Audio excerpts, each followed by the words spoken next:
Today, we are going to talk about the spread of English language.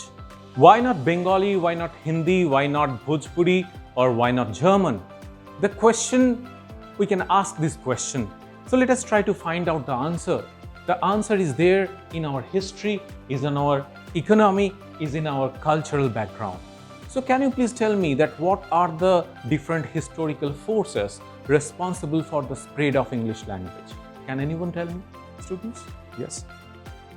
Sir, from my thinking, English is an international language. Wherever we are going, everyone should know English, and also it's a common language to interact with each other.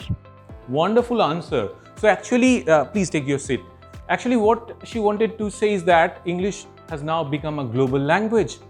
Now, again, I should ask this question, that why it has become a global language. Can anyone tell me that what are the socio-historical factors responsible for the spread of English language throughout the world?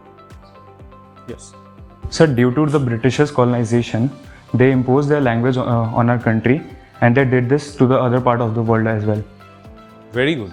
So if we try to explain that why English has become a global language, we need to delve into the history, we need to delve into the culture, and we need to delve into the economics that has actually proved English to become a global language.